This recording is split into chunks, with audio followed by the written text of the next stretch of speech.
एक बार मेरे साथ ऐसा हुआ कि जब मैं ट्रेन में सफ़र कर रहा था तो मैंने एक इंसान को देखा जिसके पास एक छोटा सा बैग और वो अपने हाथ को बहुत लंबे समय तक उस बैग में डाले हुए था।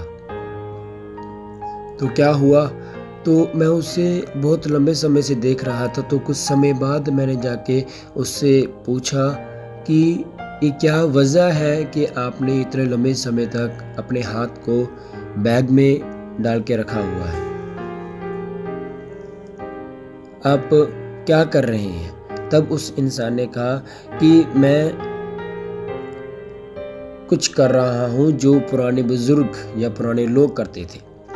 तो मैंने बोला वो क्या है जो आप कभी कर रहे हैं। तो उसने अपने बैग में से एक मशीन निकाली जो मेरे लिए कुछ नई थी और उसने मेरे को बोला कि ये मशीन काउंटर मशीन कहलाती है कि जिससे गिनती की जाती है, काउंट किया जाता है।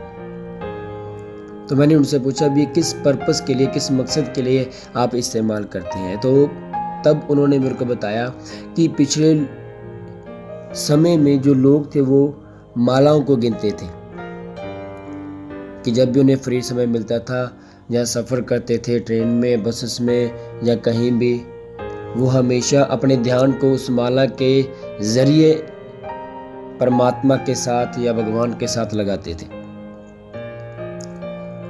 तब उसने कहा कि अभी जो इंसान है उसकी जो याददाश्त है वो इतनी पावरफुल नहीं है, इतनी ताकतवर नहीं है कि वो याद कर सके, इसीलिए अभी ये मशीन निकाली है जिससे इंसान काउंट कर सकता है कि उसने कितनी बार इसे गिना है।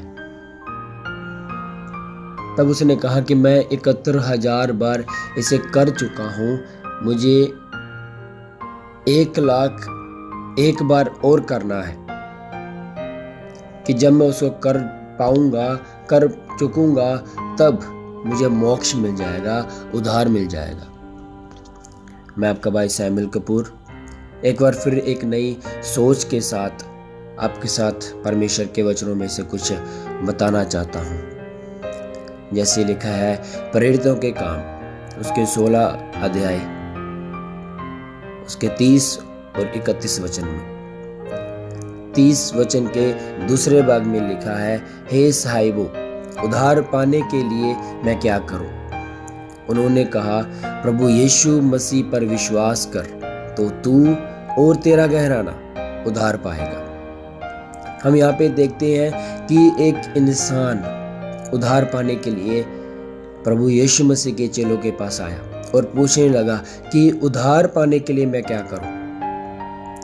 तब उन्होंने उस इंसान से कहा कि प्रभु यीशु मसीह पर विश्वास कर तो तू और तेरा घराना उद्धार पाएगा।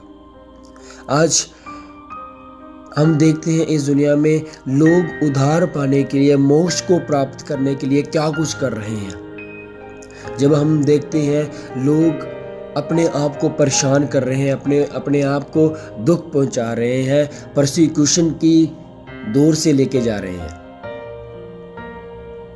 पर उन्हें मोक्ष नहीं मिल रहा, उद्धार नहीं मिल रहा। ये लोग एक सोच को बना के बैठे हैं कि यदि हम मालाओं को 1,00,000 बार गिनेंगे तो हमें मोक्ष मिलेगा, 70,000 बार करेंगे तो हमें मोक्ष मिलेगा, 31,000 बार करेंगे तो हमें मोक्ष मिलेगा। पर यदि हम ओरिजिनली देखें, जो परमेश्वर का वचन है हमें ये बताता है कि जब तक हम प्रभु यीशु मसीह के नाम पर विश्वास नहीं करेंगे तब तक हम उद्धार नहीं प्राप्त करेंगे। इसीलिए प्रेरितों ने उस इंसान से कहा जो उद्धार पाना चाहता था, उन्होंने सिंपल लैंग्वेज में उस इंसान से कहा कि तू प्रभु यीशु मसीह पर विश्वास कर तब तो उद्धार पाएगा। प्रभु में मेरे प्रियो, मैं आपसे बताना चाहता हूँ, हो सकता है आपके कुछ फ्रेंड्स हो सकते हैं, दोस्त हो सकते हैं, आपके रिश्तेदार हो सकते हैं, परिवार में कोई सदस्य हो सकता है कि जिसने अभी तक उद्धार नहीं प्राप्त किया। हो सकता है वो उद्धार पाने के लिए बहुत ही अलग अलग रास्तों को ढूंढ रहा होगा, जरियों को ढूंढ रहा होगा, पर ये आपकी जिम्मेवारी है, ये आपका कर्तव्य है कि आप जाके उन्हें बताएं कि असल तरीके में पूर्णताई का जो उद्धार है वो कहां से मिलता है। इस वचन के अनुसार परमेश्वर आपको आशीष दे।